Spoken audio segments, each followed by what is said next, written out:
Le pays figure parmi les plus pauvres au monde, en guerre civile depuis 9 ans. Et pourtant, la Centrafrique se positionne aujourd'hui en tant que pionnière dans l'univers des crypto-monnaies. 2 mois après avoir fait de son pays le 2e au monde, après le Salvador a adopté le Bitcoin comme monnaie officielle et a légalisé l'usage des crypto-monnaies, le président centrafricain a lancé officiellement ce dimanche le chantier d'une crypto-monnaie nationale baptisée Sango. Son pays s'apprête globalement à lancer un nouveau système numérique alimenté par la technologie blockchain. Mais à ce jour, aucun détail concret n'a été livré sur les modalités et le calendrier de la création de ce Sango Coin ou d'une Crypto Island. Quoi qu'il en soit, l'initiative Sango, du nom de la langue officielle du pays, interroge car elle survient en pleine crise mondiale des crypto-monnaies. Les cours sont en chute libre et de nombreuses plateformes crypto risquent la faillite. Alors le château de cartes est-il en train de s'écrouler devant nos yeux? Est-ce le début de la fin pour les cryptos? Comment le Maroc doit-il se positionner vis-à-vis de ces monnaies virtuelles? Autant de questions que nous allons aborder ce matin avec nos 2 invités, Hicham Hamadi et Badr Bellaj. Nous sommes le jeudi 7 juillet 2022. Vous écoutez Atlantic Radio. Voici vos décodeurs. Et c'est toujours un plaisir d'accueillir dans le studio Khadija Sifi, Hicham Hamadi, expert digital. Bonjour Hicham. Bonjour. Et nous sommes ravis également d'accueillir pour la première fois sur Atlantic Radio et dans les décodeurs Badr Bellaj, expert crypto et blockchain, en ligne avec nous depuis Rabat. Bonjour Badr. Bonjour, merci pour l'invitation. Je vous en prie. Alors, le château de cartes est-il en train de s'effondrer? C'est la question qui se pose aujourd'hui, mais la question qui se pose d'autant plus aujourd'hui, c'est la politique de la Centrafrique, du président centrafricain qui, souvenez-vous Hicham, on en parlait il y a quelques semaines, quelques jours, de l'adoption officielle des crypto-monnaies dans le pays. Là, depuis dimanche dernier, la Centrafrique a lancé le projet d'une crypto-monnaie nationale baptisé Sango. Et ce qui interroge surtout, c'est le contexte dans lequel cette crypto a été créée, lancée. Contexte marqué, comme je l'ai dit en introduction, par une chute libre des cours au niveau mondial et plusieurs plateformes crypto qui risquent justement la faillite. Première réaction, Hicham Hamadi, comment vous voyez un petit peu cette annonce faite par la Centrafrique concernant sa propre monnaie virtuelle? C'est une annonce à contre-cours de ce qui se passe. C'est le 2e pays qui adopte le Bitcoin comme étant une monnaie officielle et puis après l'annonce de sa propre crypto.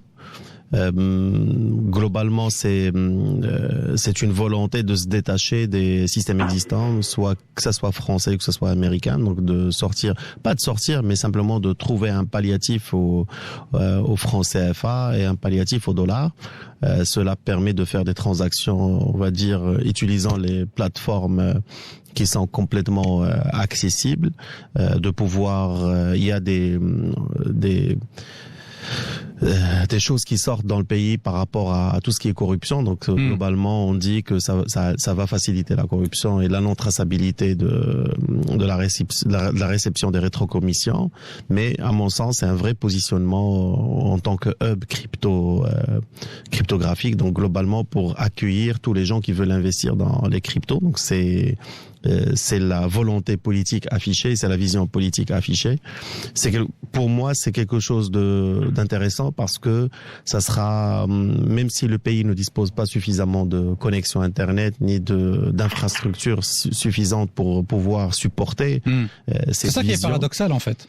Vous savez, quand vous construisez une vision, vous n'allez pas la construire avec vos moyens que vous avez, vous la construisez en se disant qu'il y aura des moyens qui vont vous permettre d'aller plus loin.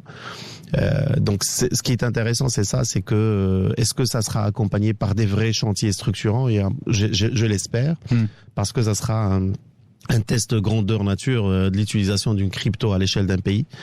Je pense que c'est bien parce que moi, le premier qui combat l'hégémonie du dollar, je ne peux pas comprendre comment 2 pays voisins pour échanger devrait passer par une chambre de compensation qui est aux États-Unis, avec des frais colossaux, avec des pressions sur la devise qui font que, en regardant ce qui s'est passé sur la lire turque, c'est que quand on veut mettre à genoux un pays, on y arrive parce que les donneurs d'ordre qui disposent du dollar savent le faire. Donc, quand vous passez par ce type de crypto, cela fait que vous êtes, vous, entre parenthèses, d'une manière théorique, vous garantissez votre indépendance. Maintenant, la réalité est que elle est utilisée actuellement que par les bad boys, les gens qui sont dans le blanchiment, mais le futur, dans le futur proche, à mon sens, ça devrait être élargi à tout usage. Le premier challenge, c'est l'acceptation de cette crypto au niveau du pays. Et les commerçants et l'usage au quotidien, cela fera que ça se normalisera. Mais ça prendra du temps. Ça prendra du temps, ça dépendra de la connexion, ça dépendra de la formation, de l'évangélisation du système. Et puis après, son adoption par les banques en tant que moyen d'échange officiel pour pouvoir faire des transactions à l'international et des transactions régionales. Donc c'est ce qu'on doit suivre. Mais si en regardant le site du positionnement en tant que hub technologique et digital, la vision, elle est simplement superbe. Maintenant, quels moyens derrière et comment ils vont trouver ces moyens et qui sont ces investisseurs qui vont mettre ces moyens pour pouvoir développer ces aspects. Badr Abellaj, comment vous interprétez-vous cette annonce de la Centrafrique dans le contexte actuel marqué, comme je l'ai dit, par une chute des cours au niveau mondial des crypto-monnaies? Oui, de mon côté, je crois qu'il y a quand même des facteurs politiques derrière, parce que pour un État qui est quand même qui a des problèmes économiques avec des problèmes même infrastructuraux, donc c'est une décision très très questionable. Donc c'est l'idée on se pose la question vraiment à propos des raisons réelles d'une telle décision, parce que oui, le président il a annoncé que voilà, on veut mettre en place le Songo, et avant la disparition, actuellement il y a deux choses. Il y a le projet Songo qui est en quelque sorte une monnaie ou un token national pour tokeniser les assets et bien sûr les ressources du pays. Et il y a aussi la décision d'accepter le Bitcoin comme étant une monnaie légale à côté du franc CFA. Mais je crois qu'il y a un élément politique à ne pas négliger, c'est que je crois qu'il y a l'ombre de Moscou dans cette histoire. Je crois que c'est pour court-circuiter en quelque sorte l'architecture financière et institutionnelle du CEMAC. Donc il faut se rappeler que la Centrafrique fait partie du CEMAC. Et donc cette appartenance ou cette décision bien sûr va aider Bangui en quelque sorte à transacter avec Moscou, avec d'autres acteurs sans passer par ces institutions régionales et aussi pour dépasser en quelque sorte aussi et contourner les sanctions imposées par exemple par l'Union européenne aux responsables centrafricains. Donc moi, j'arrive pas à négliger vraiment ce facteur politique, à l'ignorer, parce que avant même la décision, il y avait beaucoup de discussions, de débats que voilà, il y a une présence forte de la Russie dans cette zone-là. Et donc je crois que vraiment ce facteur politique est à ne pas négliger. Oui, j'ai personnellement suivi le lancement du Songo. C'est quelque chose de théoriquement d'intéressant, mais si on prend en considération les facteurs économiques du pays, infrastructure, instabilité, c'est-à-dire politique, c'est un pays, comme vous l'avez mentionné, qui vient de sortir d'une guerre civile. Même actuellement, ils ont des problèmes de stabilité au sud des pays. Donc l'idée, c'est pour un tel projet, pour qu'il soit vraiment réalisable et qu'on arrive à convaincre les investisseurs internationaux à se faire investir dans ce projet, c'est vraiment d'offrir la stabilité. Et je crois que c'est pour ça la raison pour laquelle ils ont ajouté cette couche métaverse dans le projet, de dire voilà, c'est pas que vous n'avez pas à venir ici chez nous, vu que vraiment c'est un pays où il y a beaucoup de problèmes, donc vous pouvez aussi accéder, c'est-à-dire à ce projet via un métavers qui sera construit, qui va représenter le pays. Dernière chose, il faut se rappeler qu'il y avait une initiative, on parle toujours du Salvador et on parle du Centrafrique, mais on oublie un projet similaire qui est le Petro. C'est un projet qui a été lancé par le Venezuela. C'est presque la même idée, c'est de tokeniser le pétrole vénézuélien. Donc c'est-à-dire vous pouvez acheter du pétrole. Après, bien sûr, les sanctions qui ont frappé le pays. Donc le régime du Venezuela a décidé en 2018, donc c'est quelque chose de très ancien, de mettre en place un projet pétrole pour tokeniser et vendre bien sûr son pétrole avec un token. Donc c'est presque la même idée. Donc on peut se dire, voilà, que il y a des facteurs politiques, il y a de la censure derrière, il y a des risques que ces pays veulent éviter. Par conséquent, pour eux, c'est vraiment cette cryptocurrency ou ces tokens-là, ou cette façon de faire, va les aider à dépasser ces censures. Mais les problèmes que je crois auxquels ils vont faire face, c'est que, surtout pour un pays comme Centrafrique, c'est le problème avec la zone à laquelle il appartient, c'est-à-dire la CEMAC. Je le rappelle qu'ils ont une banque centrale, et cette banque centrale-là, et avec la Commission, ils ont interdit la détention ou l'émission que ce soit des crypto-monnaies, que ce soit des tokens nationaux. Et donc, je crois qu'il y aura une riposte de cette zone-là avec potentiellement des sanctions pour les banques. Et déjà, c'est un pays avec une fragilité économique. Une telle décision, je crois que va fragiliser davantage le pays. Mais comme j'ai dit, pour eux, il y a une vision plus globale. C'est vraiment de challenger le status quo, de sortir de cette hégémonie, que ce soit de l'euro, qui est faible, mais aussi celle du dollar.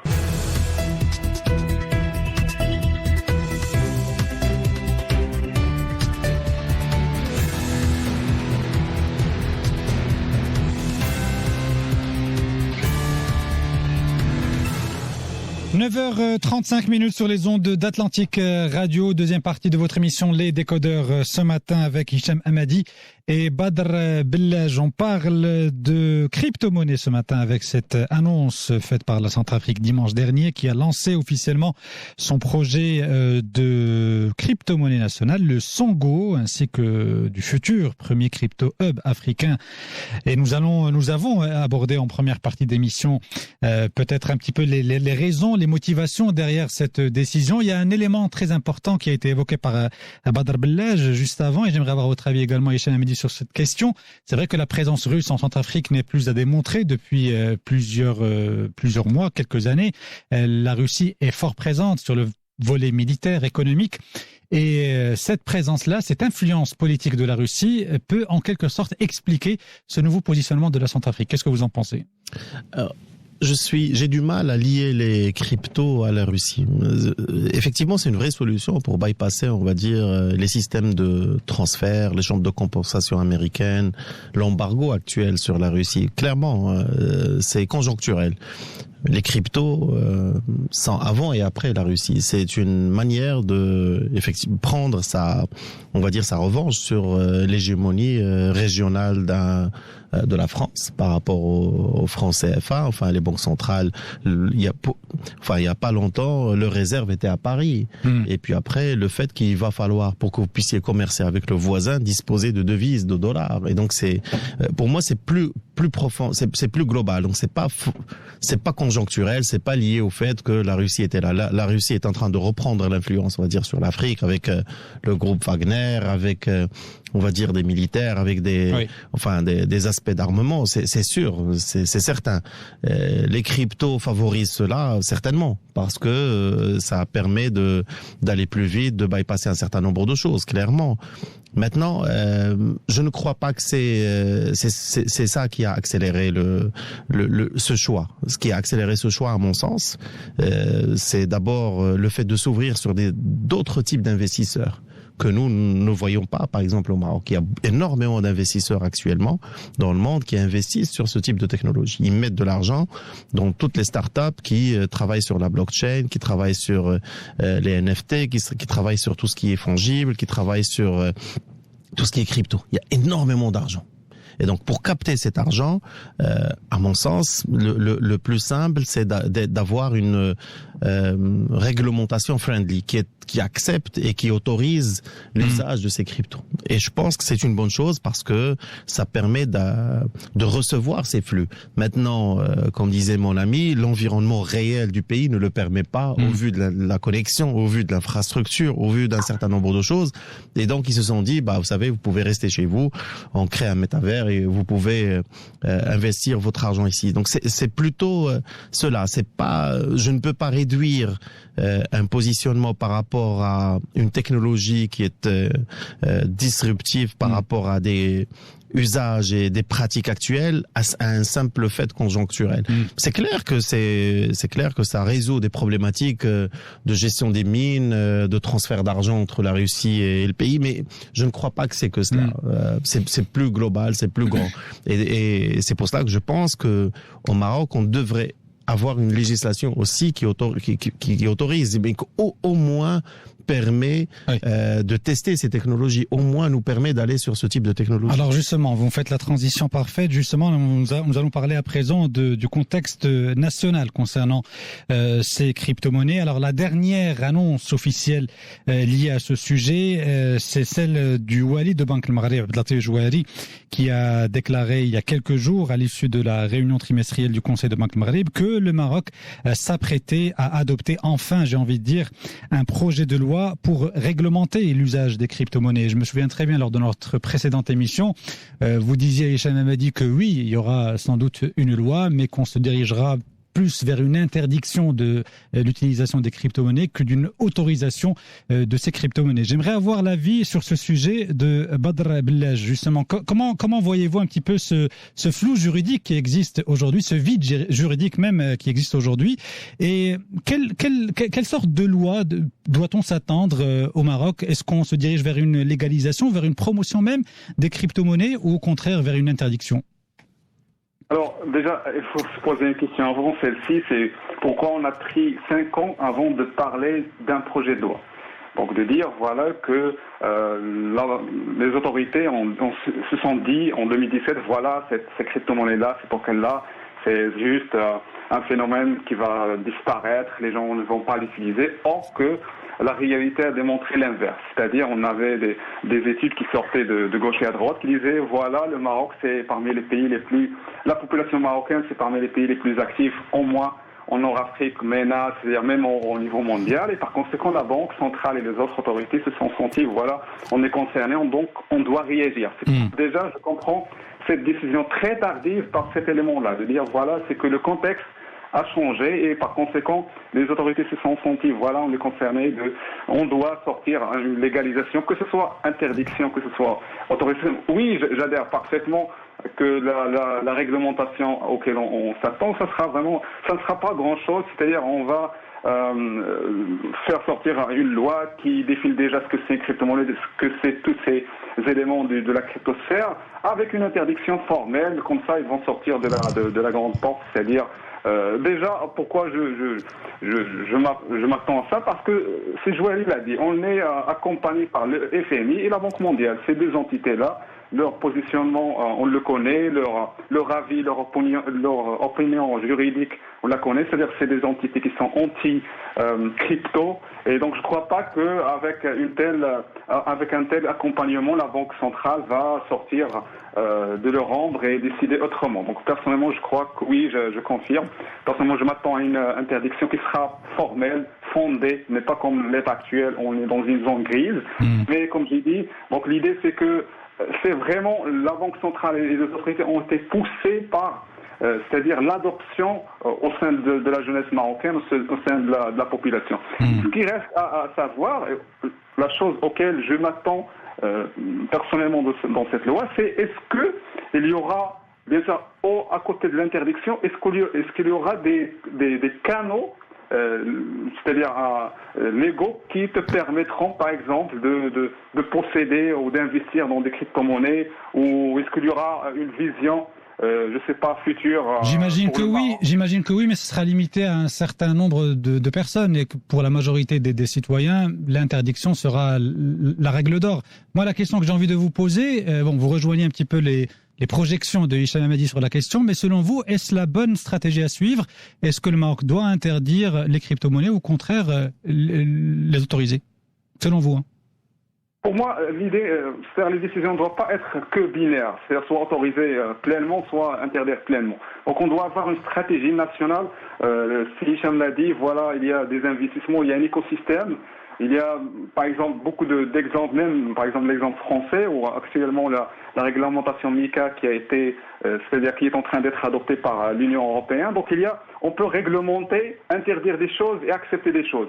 C'est-à-dire, on peut définir un cadre légal par cryptocurrency, parce qu'on a beaucoup de projets. Donc on peut définir par exemple un cadre pour le Bitcoin, un cadre pour les tokens, un cadre pour les NFT, définir les cas d'interdiction et les cas d'autorisation, comment peut-on utiliser, etc. Définir déjà est-ce que c'est des monnaies ou est-ce que des assets. Par exemple, si on peut définir déjà, est-ce que juste nuancer cette différence entre le fait d'être des actifs ou des monnaies, ça va quand même nous donner la possibilité de légiférer, c'est-à-dire autrement. Donc l'idée, ce que je veux dire, que la loi peut-être ne doit pas être que binaire, soit interdire, soit autoriser, mais elle peut partir ou plutôt traiter cas par cas, dire voilà l'investissement par exemple, il est autorisé sous les conditions X, Y, Z, avec par exemple à travers des canaux qui sont autorisés dans le Maroc, etc. Que voilà la spéculation elle est interdite, on veut protéger par exemple le consommateur, etc. Donc ce que je veux dire, c'est qu'on doit avoir une loi qui est plus détaillée qu'une loi généraliste.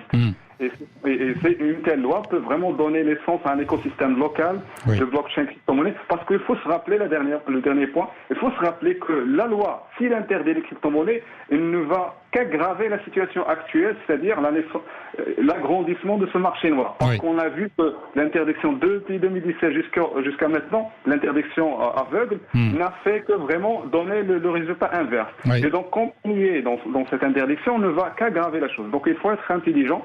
Oui, on veut protéger notre système financier, etc. Mais il faut ouvrir des canaux réglementés, par exemple donner des licences à des exchange market ici au Maroc, de contrôler l'activité au lieu de l'interdire. Je sais que c'est très difficile pour le Maroc, mais je crois qu'il faut quand même... Oui, il faut le faire. Hicham Hamadi. Franchement, je pense mais ça encore, c'est un procès d'intention qu'on va faire, mais on va se projeter dedans. L'interdiction n'a aucun sens parce que le premier stress test des cryptos vient de se passer. Il y a eu une baisse drastique. Puis il est en cours. Il est toujours en cours. Non, ça reprend. Ça reprend tranquillement et ça reprend des augmentations très très faibles, mais ça reprend. Le Bitcoin, il est à 200 000 actuellement. Vous allez me dire qu'il a baissé de 600, mais la valeur de départ n'est pas la même. Donc ça reprend. C'est-à-dire le premier stress test, il est passé. C'est-à-dire que ça résiste, on va dire ça résiste ou ça s'insère dans le marché comme tous les autres actifs. Donc être contre cela, c'est être contre le sens de la marche. Et à mon avis, et je rejoins mon ami, l'avis de mon ami par rapport à la création d'un écosystème et favoriser la création d'un écosystème qui maîtrise cette technologie. Aller dans le sens de l'interdiction va nous couper du monde globalement. C'est comme ce qu'on a fait pour les drones. C'est comme quand on a soumis ça à autorisation. Vous savez, on s'est coupé du développement de tous les aspects des drones. Actuellement, pour avoir un drone, il faut avoir une autorisation. Et une autorisation, c'est une procédure qui est très complexe. On évoque d'ailleurs des raisons sécuritaires pour cette mesure. Il y en aura. Là, on évoquera des raisons de stabilité, de blanchiment d'argent. C'est déjà le cas, oui. C'est ce qui est avancé. Mais la vérité est qu'il n'y a pas le blanchiment, on peut le faire avec du cash. Le cash est le moyen le plus sûr de blanchir de l'argent.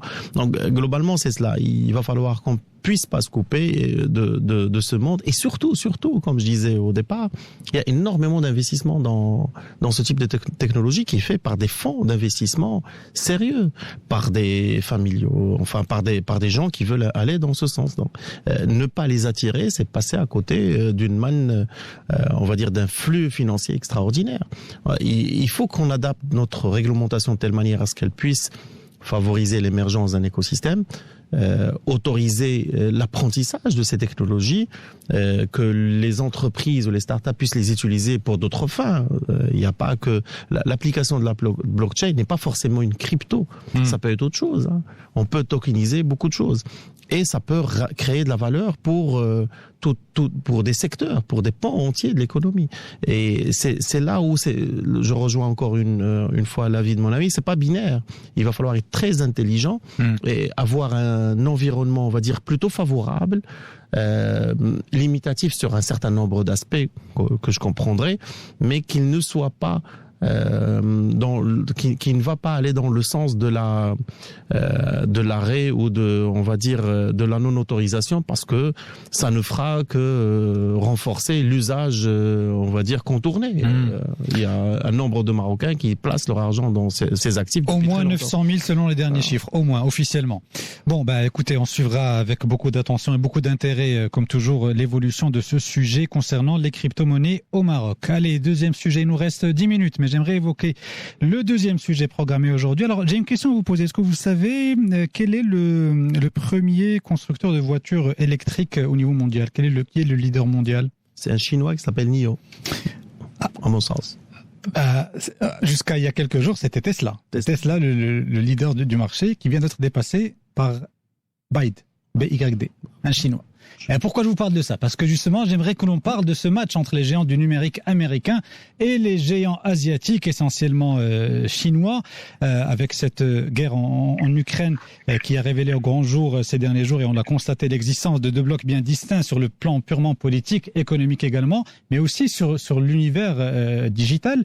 On a d'un côté les puissants GAFAM, d'un autre côté, on a la montée en puissance depuis plusieurs années des BATX, donc pour Baidu, Alibaba, Tencent et Xiaomi, entre autres. Il y a d'autres géants asiatiques, chinois essentiellement, qui sont en train de monter. Donc la question que j'ai envie de vous poser concernant ce sujet, dans le contexte actuel, le monde est quasiment scindé en deux blocs, entre d'un côté l'Occident et de l'autre la Chine et la Russie, avec quelques alliés. Est-ce qu'on se dirige vers une cyberguerre, même sur le volet digital, sur le volet numérique, entre les GAFAM, qui restent toujours prédominants aujourd'hui, face à ces nouveaux leaders sur le volet numérique, les Chinois, les Asiatiques, d'une manière plus globale? Hicham Hamedi. La guerre de la data a été enclenchée il y a une dizaine d'années. C'est la maîtrise de la donnée, de la data, qui fait l'hégémonie par rapport à, géostratégique, géopolitique, ce que vous voulez.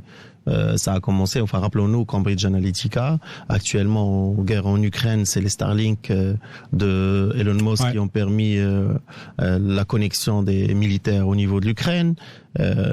Quoi d'autre? C'est les cryptos qui permettent à l'Ukraine de continuer à transacter parce que l'infrastructure étant complètement détruite. Donc, non, c'est les GAFAM qui se retirent d'un marché de 150 millions de clients. Ça, c'est un choix politique. C'est plutôt des directives des États-Unis qui ont fait que... Mais qui est en contradiction avec justement la logique purement business de ces GAFAM qui se privent d'un marché potentiel pour des raisons politiques, justement. Il ne faut pas se tromper. Ces GAFAM sont financés par l'État américain, par le Pentagone en premier lieu. Il ne faut pas y croire que le printemps arabe, il est né dans les réseaux sociaux. Il a été augmenté, accentué dans les réseaux sociaux. Ce qui s'est passé en Égypte, ça a été accentué par les réseaux sociaux. Donc c'est des outils qui permettent la maîtrise de la donnée, qui permettent d'orienter une opinion et qui permettent d'influer sur une opinion et qu'elle devienne réelle dans la réalité politique. C'est ce qui se passe. Et donc ce ne sont pas simplement des entreprises qui génèrent de la rentabilité. Ils le sont. Ils génèrent énormément de rentabilité. Le premier pays, on va dire, dans le monde, c'est Facebook. Mais c'est des outils extraordinaires qui permettent d'orienter la population et qui permettent d'influer sur des choix politiques et d'opérer des changements profonds dans la société.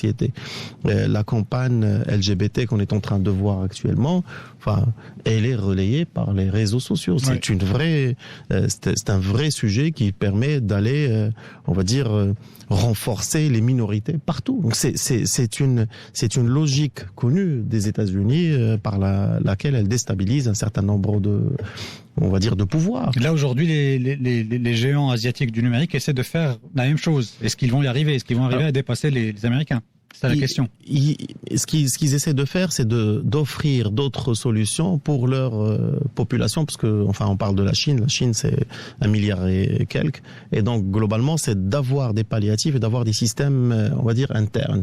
Donc globalement, remplacer le Google, remplacer Facebook, remplacer tous les systèmes de mobilité.